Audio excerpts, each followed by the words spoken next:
Hello and welcome to आधा ज्ञान podcast. और आज हम बात करने वाले कैरिंगटन इवेंट के बारे में। It is the most powerful solar storm ever recorded. अगर कैरिंगटन लेवल सोलर स्टॉर्म आज की डेट में अर्थ को डायरेक्टली हिट करता है तो हमारी सैटेलाइट से लेके अंडर वाटर केबल्स डैमेज हो सकती है। इसका मतलब no GPS, no internet and no telecommunication services.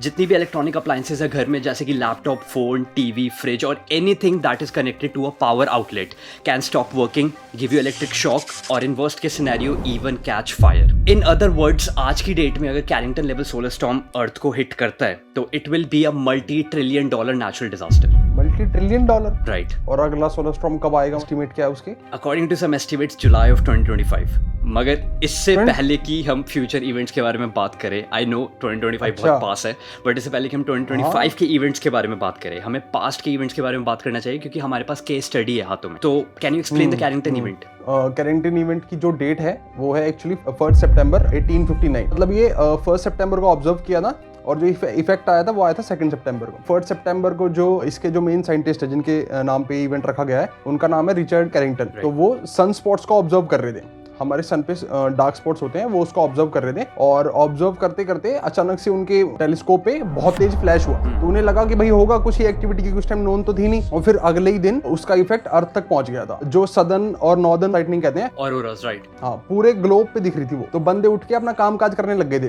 फिर लोगों ने देखा कि यार अभी तो रात हो रखी है, तो आधी दुनिया तो डरी हुई थी। ज्यादा इफेक्ट बेसिकली हुआ नहीं ह्यूमन लाइफ पे क्योंकि इतने डिजिटलाइजेशन हुई नहीं थी उस टाइम पे। ले दे के एक टेलीग्राफ बहुत फेमस हो गए थे। तो टेलीग्राफ टेक्नोलॉजी का भाई किसी का तो बिना बैटरी के चल रहा है। बैटरी हटी हुई थी अपनी, उसकी पावर से हटाया हुआ था और जब भी वो मैसेज भेज पा रहे थे, राइट, इतना ज्यादा करंट आ गया था एटमॉस्फेयर में। तूने अभी बोला कि बिना बैटरीज के भी टेलीग्राफ्स काम कर रहे थे, राइट? वो इनफैक्ट तो ज्यादा बेटर काम कर रहे थे, उससे ज्यादा बेटर जब वो बैटरी पावर में थे। हाँ, टेलीग्राफ ऑपरेटर्स ने बोला था कि वो मतलब कहीं ज्यादा बेटर काम कर रहे हैं। और इनफैक्ट जो टेलीग्राफ्स, कुछ टेलीग्राफ ऑपरेटर्स को इलेक्ट्रिक शॉक्स भी लग गए थे और कुछ टेलीग्राफ्स ने आग भी पकड़ ली थी। आग भी पकड़ ली थी, हाँ, राइट। अगर हम इलेक्ट्रॉनिक अप्लायंसेस की बात करें, फिर इलेक्ट्रिसिटी की बात करें, तो 1959 में तो इलेक्ट्रिक बल्ब भी इन्वेंट नहीं हुए थे। तो आज से किसी को प्रॉब्लम नहीं आई थी। Electric bulbs I think so 1880s में कुछ अराउंड यूज होना शुरू हुए थे।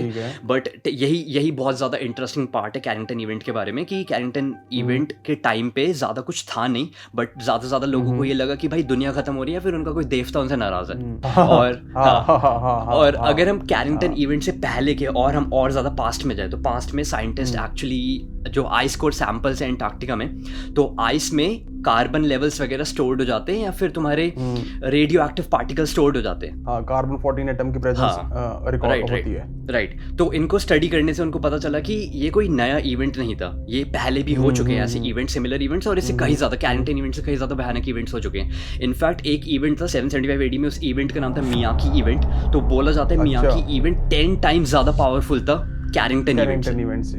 इनफैक्ट जो तू रिचर्ड कैरिंगटन के बारे में बोला था, जो सोलर एस्ट्रोनॉमर था, तो रिचर्ड कैरिंगटन पहला पर्सन था जिसने सोलर फ्लेयर को ऑब्जर्व करा। उससे पहले हमें ये भी नहीं पता था कि सोलर फ्लेयर्स क्या होते हैं। डार्क स्पॉट्स तो तूने एक्सप्लेन कर दिया, but can you explain solar flares क्या होते हैं? सोलर फ्लेयर अगर सिंपल भाषा में बताऊं तो सन से हमारी अर्थ की तरफ एक इलेक्ट्रोमैग्नेटिक बर्स्ट होता है रेडिएशन का, राइट। और सोलर स्टॉर्म के टाइम जो सन हम पे एनर्जी फेंकता है, बेसिकली वो दो ही फॉर्म में फेंकता है, एक सोलर फ्लेयर्स में और एक CMEs में, कोरोनल मास इजेक्शन। वो जो सन है वो प्लाज्मा का बना हुआ है, अर्थ की तरह नहीं है वो। हाँ, वो प्लाज्मा का बना हुआ है। प्लाज्मा है, माना जाता है 4th stage of matter, solid, liquid, gas के बाद प्लाज्मा। तो CMEs क्या होते हैं? वो प्लाज्मा का एक बहुत ज्यादा चंक हमारी तरफ छोड़ देता है, और जो चंक होता है वो मैग्नेटाइज्ड होता है। तो इसलिए जब वो चंक हमारी अर्थ की तरफ आता है तो हमारी अर्थ की मैग्नेटिक फील्ड से इंटरफेयर करता है, तो उसे कहते हैं जियोमैग्नेटिक स्टॉर्म्स। ये ना काइंड ऑफ लेवल्स में, अब जो स्पेस वेदर है, इन सबको स्पेस वेदर बोलते हैं। तो जो तुम्हारा लाइटेस्ट स्पेस वेदर है वो तुम्हारा सोलर विंड है। जो हमारा सन है वो कॉन्टिन्यूसली चार्ज पार्टिकल्स को स्प्यू आउट कर रहा है, इजेक्ट कर रहा है, पूरे सोलर सिस्टम में फैलते हैं और लाइट रेन की तरह हमारे अर्थ के ऊपर भी गिरते हैं और हमारे अर्थ का जो मैग्नेटोस्फेयर है उसको डिफ्लेक्ट कर देता है सारी सोलर विंड को।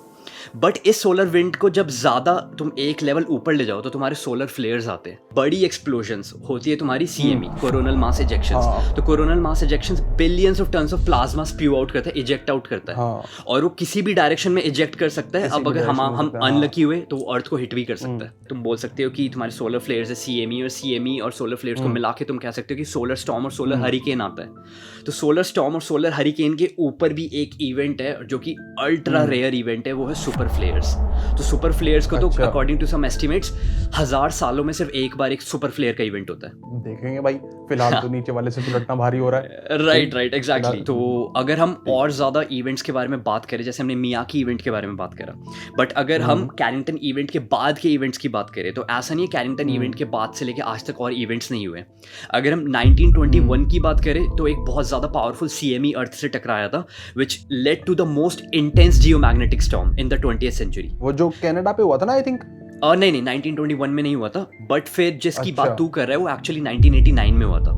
एक ही सेंचुरी अच्छा। में हमको 2 सोलर स्टॉर्म्स या फिर मल्टीपल सोलर स्टॉर्म्स हिट करी थी हमसे। मैं जैसे 1921 की बात कर रहा था, लेकिन 1921 में भी हमारा लार्ज स्केल पे इंफ्रास्ट्रक्चर नहीं था जो कि डिपेंडेंट था इलेक्ट्रिसिटी में। इलेक्ट्रिसिटी। बट 1989 में सब कुछ चेंज हो चुका था। 1989 में हमारा इंफ्रास्ट्रक्चर इलेक्ट्रिसिटी पे बहुत ज्यादा डिपेंडेंट था, पूरा वो भी, और electricity बहुत ज्यादा पे dependent था, इंटरकनेक्टेड था। तो 1989 में अगर मैं कनाडा से पहले हट के बोलूँ तो एक्चुअली तब सोवियत यूनियन में और यूएस में रेडियो सिग्नल्स ढंग से काम नहीं कर रहे थे। तो यूएस को लग रहा था सोवियत गवर्नमेंट सिग्नल्स जैम कर रही है, सोवियट्स को लग रहा था यूएस गवर्नमेंट सिग्नल्स जैम कर रही है। और फिर उन्हें रियलाइज हुआ कि हमारी सैटेलाइट्स भी ढंग से काम नहीं कर रही, सैटेलाइट ढंग से काम नहीं कर रही। हाँ। तो अल्टीमेटली फिर अगर हम कनाडा की बात करें तो पूरे कनाडा में नहीं, क्यूबेक एक प्रोविंस है, उस क्यूबेक province- एक एरिया है, उस हाँ, पर्टिकुलर एरिया में। right. हाँ हाँ। उस पर्टिकुलर एरिया में लगभग 60 लाख लोगों तक इलेक्ट्रिसिटी नहीं पहुंच रही थी घंटों तक, और कुछ कुछ घरों में तो दिनों तक। इनफैक्ट 2003 में भी एक इवेंट हुआ था। तो नहीं पता था मुझे।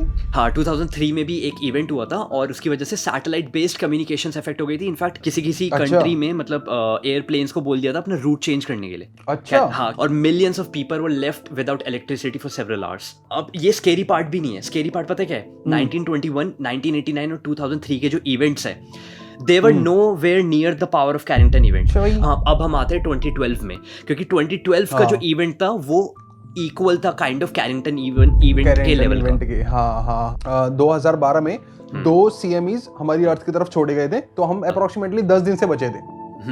और 10 दिन देखा जाए तो बहुत नैरो है भाई, बहुत कम है, बहुत रेयर था। एग्जैक्टली वो 2012 वो जो बेसिकली मायन कैलेंडर 2012 में खत्म हो गया, तो इस वजह से एंड ऑफ द वर्ल्ड मानते हैं। तो वो एंड ऑफ द वर्ल्ड हो सकता था मे बी। मैंने एक वो देखी थी, पहले मैं भी हल्के में ले रहा था इसको, हाँ हाँ आ जाएगी, धूप ही तो है, लगा लेंगे घर में बैठ जाएंगे, हीट वेव भी तो है। हाँ, तो मैंने एक उसमें वो देखा था कि यूएस में एक पेपर पब्लिश हुआ था कि यूएस के टॉप 10 डिजास्टर्स मिलके जितना नुकसान करेंगे ना यूएस में, उतना अकेला एक ये सोलर स्टॉर्म कर सकता है। भाई उस दिन से फिर मैं सीरियस हो गया, मैंने कहा नहीं नहीं नहीं नहीं, ये तो दिक्कत वाली बात है, ये तो इससे तो नहीं बचा पाएगा। ऐसे वो कौन सा आता है, लोशन आता है ना, सन लोशन SPF 1 मिलियन, वो भी नहीं बचा पाएगा। बट वो भी नहीं बचा पाएगा। तू जो बोल रहा था एक study, you are absolutely right. एक स्टडी के अकॉर्डिंगली अगर 2012 का कैरिंगटन क्लास इवेंट वो जो था सोलर स्टॉर्म, अगर वो अर्थ को डायरेक्टली हिट करता तो globally tens of trillions of dollars का नुकसान होता। Tens of trillions of dollars का मतलब है वो हिस्ट्री में पहला 14 फिगर नेचुरल डिजास्टर होता। अच्छा। हाँ, ह्यूमन हिस्ट्री में आज तक कोई 14 फिगर नेचुरल डिजास्टर नहीं है। अगर वो हमको डायरेक्टली हिट करता 2012 में, एस्टिमेट करा गया था कि 4 से 10 साल लग सकते थे हमको डैमेज सिस्टम्स को रिपेयर करने में। हाँ, और सोच ये जो साइकिल है, होल्ड ऑन अ सेकंड, इससे पहले कि डायरेक्ट साइकिल, पहले एक्सप्लेन तो कर साइकिल, सोलर साइकिल। हाँ, मतलब देखो जो ये सन की एक साइकिल होती है 11 साल की, जिसमें जो सन की मैग्नेटिक फील्ड है वो फ्लिप हो जाती है, मतलब नॉर्थ उसका साउथ बन जाता है और साउथ उसका नॉर्थ बन जाता है। तो इस साइकिल के अकॉर्डिंग, इस साइकिल के दौरान जो सन है वो 2 फेजेस में जाता है, एक मिनिमम एक मैक्सिमम।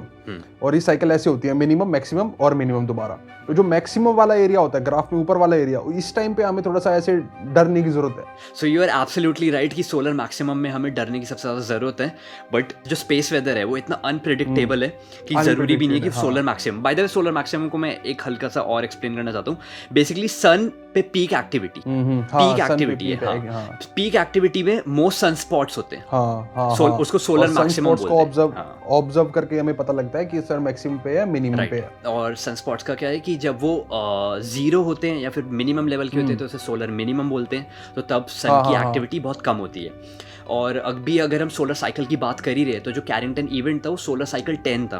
और अभी जो सोलर साइकिल चल रही है ये है सोलर साइकिल 25। हमको 1700s में फिगर आउट करा था हमने कि ओके, सन की 11 ईयर की साइकिल होती है। मुझे ऐसा लगता है कि हमें अर्थ के वर्स्ट के सिनेरियो के बारे में बात करनी चाहिए। अगर 2012 या फिर अभी भी अगर एक Carrington class solar storm earth को हिट करे तो वो, या फिर कैरिंगटन क्लास से भी ज्यादा, जैसे मियाकी इवेंट था, अगर ऐसा कोई सोलर सुपर स्टॉर्म अर्थ को हिट करे तो वर्स्ट के सिनेरियो क्या क्या हो सकते हैं। ये एक टाइप का तू कह सकता है कि डिजिटल वो है एपोकलिप्स, मतलब कि अगर तेरी एक मेन ग्रिड फेल हो जाए और तेरे पास लाइट ना आए तो हॉस्पिटल्स, सारी इमरजेंसी सर्विसेज, तेरे घर में पानी नहीं आएगी, तेरे घर में गैस नहीं आएगी, चल बिजली के बिना तो फिर भी तो थोड़ा सा रह लेगा कि ठीक है लाइट चलेगी कोई बात नहीं, लेकिन पानी, खाना, स्टोर्स में खाना नहीं होगा, कम्युनिकेशन टूट जाएगा, किसी को कहीं नहीं पता, मतलब तू कह सकता है कि ना भूखमरी सी आ जाएगी। सबसे पहली बात, पूरे वर्ल्ड के पावर ग्रिड्स में फेलियर हो सकता है, पूरे वर्ल्ड बिना इलेक्ट्रिसिटी के फॉर वीक्स और मंथ्स पूरे वर्ल्ड में ग्लोबल ब्लैकआउट आ सकता है। अब लोगों को समझ नहीं आएगा ग्लोबल ब्लैकआउट इतना सीरियस क्यों है। अब लोग बोलेंगे कि यार रेडियो कम्युनिकेशन कर लेंगे, no, there will be no radio communication, no internet, no satellite communication. अगर इंटरनेट डाउन है और अगर इलेक्ट्रॉनिक्स काम नहीं कर रहे, there will be no banking. मतलब बिल्कुल भाई, बिल्कुल कुछ भी नहीं। मतलब तुम जैसे वो आया था ना, कोरोना आया था, तो एक ऐसा टाइम आ गया था कि लोगों ने कभी ऐसे सोचा ही नहीं था, इमेजिन ही नहीं किया था। ये तो उससे भी 10 टाइम्स 20 टाइम्स वर्स्ट होगा। Right. उस टाइम कम से कम हमारे पास बैठ के फोन चलाने को तो था, अब तो वो भी नहीं मिलेगा। कोरोना के टाइम पे गवर्नमेंट कम्युनिकेट कर पा रही थी और सब कुछ बता रही थी कि ये 2 गज की दूरी रखनी है जरूरी, ये सारी टैगलाइंस वगैरह हम लोगों को हम कनेक्टेड थे, सबको सब पता था। बट ग्लोबल ब्लैकआउट का मतलब है गवर्नमेंट कोई अपडेट नहीं दे पाएगी। जैसे हॉस्पिटल की तूने बात करी थी, तो हॉस्पिटल भी छोड़ो, अगर तुम बोलो यार बेसिक ट्रीटमेंट तो फिर भी हो जाएगा, what about ICU patients? Okay, और अगर चलो हॉस्पिटल, अगर अब हॉस्पिटल से हम हटे तो हॉस्पिटल के हटने की सिवा जैसे हम ट्रांसपोर्टेशन की बात कर रहे थे, हम फूड की बात कर रहे थे, अगर रेफ्रिजरेशन, बिना इलेक्ट्रिसिटी के रेफ्रिजरेशन भी नहीं है, और अगर रेफ्रिजरेशन नहीं होगा फूड ट्रांसपोर्ट कैसे होगा? और अगर फूड ट्रांसपोर्ट हो भी गया, फूड महीनों तक अगर ग्लोबल ब्लैकआउट हो, वो फूड की स्केर्सिटी हो जाएगी। फूड स्केर्सिटी का मतलब है देयर विल बी राइट्स। हाँ बिल्कुल भाई, टमाटर महंगे हो जाएंगे दोबारा। एग्जैक्टली। और अभी हम जमीन पर थे, अब जमीन से थोड़ा ऊपर आते हैं। अगर अब हम बात करें प्लेन्स की, planes will lose contact from ground control and there will be no GPS, और without GPS planes will go blind. Air traffic का नहीं, लैंड होने का नहीं पता, एटीसी से वो बात नहीं कर सकते। बुरी बात यह है कि अकॉर्डिंग टू सम एस्टिमेट्स 7 से 10 हजार प्लेन उड़ रहे हैं at any given point. At any given point, 7 से 10 हजार प्लेन ब्लाइंडली हवा में उड़ रहे हैं। ठीक है, वो क्रैश होते हैं, वो कहाँ लैंड करते हैं कोई क्लू नहीं है। ठीक है, और अगर अब हम प्लेन से और ऊपर जाए, व्हाट अबाउट आईएसएस के एस्ट्रोनॉट्स इतनी रेडिएशन ले लेंगे ना कि दे विल डेवलप कैंसर।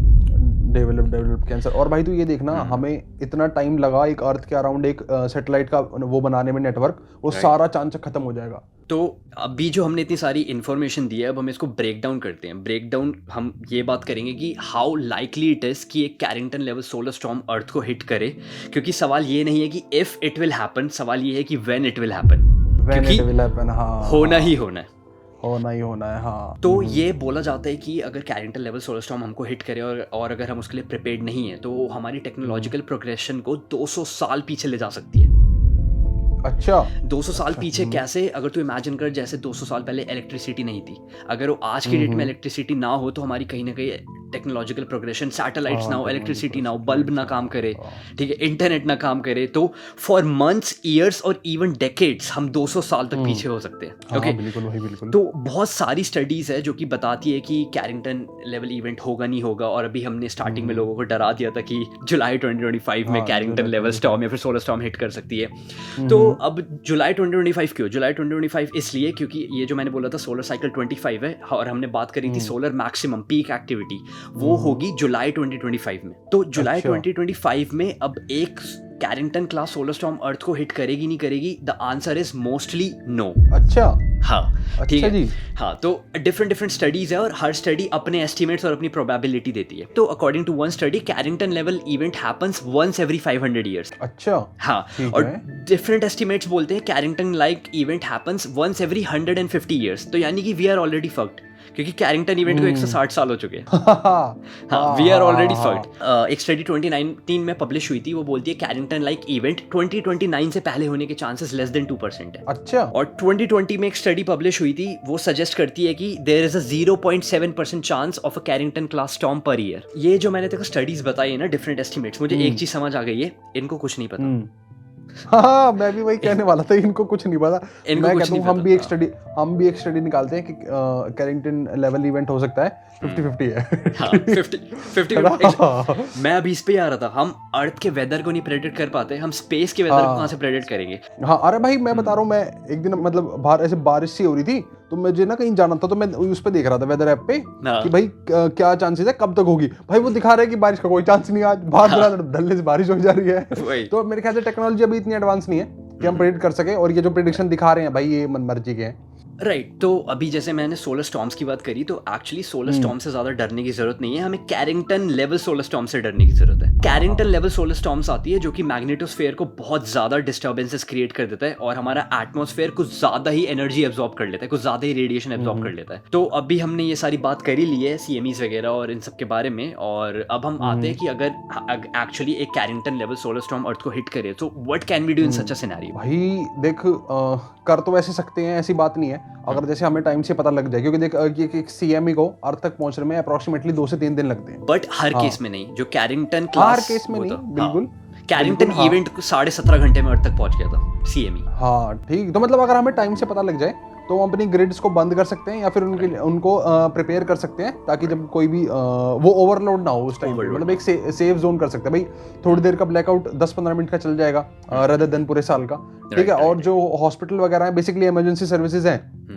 उनको भाई थोड़ा अलग हिसाब से प्रिपेयर रखेंगे कि भाई अपना जो इलेक्ट्रिक बैकअप है उसको रेडी रखो, और जो उनके जनरेटर्स वगैरह हैं उनको इस हिसाब से वो कर देंगे हम इक्विप कि वो उससे ना हो खराब, CMEs वगैरह से। जो सैटेलाइट्स हैं उनको भी इस हिसाब से बनाया जाता है कि वो इस टाइप के स्टॉर्म्स को टाइम रहती है, अगर उनको हम सेफ मोड में डाल दे, जो मैंने सुना था सेफ मोड होता है, तो हाँ प्रिपेयर कर सकते हैं। और भाई बात ये है ना कि अगर अभी हिट नहीं होगा तो वो ये थोड़ी है कि बाद में भी हिट नहीं होगा, और अगर ये बाद में हिट होता है तो मुझे ऐसा लगता है जितना ज़्यादा बाद में हिट होगा उतनी ज़्यादा हमारे प्रॉब्लम्स क्रिएट कर सकते हैं। मे बी ग्राउंड लेवल पे नहीं, बट जैसे कि हमने बोला कि हम स्पेस फेयरिंग सिविलाइजेशन बनती जा रही है, तो हम यहाँ पे तो फिर भी हम प्रोटेक्ट कर लेंगे, और हम यहाँ पे जानबूझ के ग्लोबल ब्लैकआउट ला जाएंगे कि यार हर चीज़ को। बाय द वे तूने बोला कि 10-15 मिनट का ग्लोबल ब्लैकआउट, एक्चुअली हो सकता है कि सेवरल डेज का ग्लोबल ब्लैकआउट जानबूझ के हमें करना पड़े। अच्छा, क्योंकि जो तुम्हारी सोलर स्टॉर्म है वो तुम्हारे कुछ घंटों में निकल जाती है आके, जो तुम्हारा प्लाज्मा का क्लाउड है, बट जो तुम्हारा जियोमैग्नेटिक स्टॉर्म है वो तुम्हारे काफी दिनों तक रह सकती है, सालों और महीनों से अच्छा तो कुछ दिनों के लिए। और इतना सर्वाइव कर सकते हैं यार, अगर कुछ दिन के लिए हमें प्रिपेयर बोला जाए कि तुम प्रिपेयर करो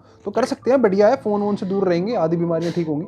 देखो एक्चुअली सीन क्या है, हम ना कभी भी प्रिपेयर्ड नहीं है चीज़ों के लिए, मतलब लगा लो टोटल कम्युनिकेशन में गैप आना।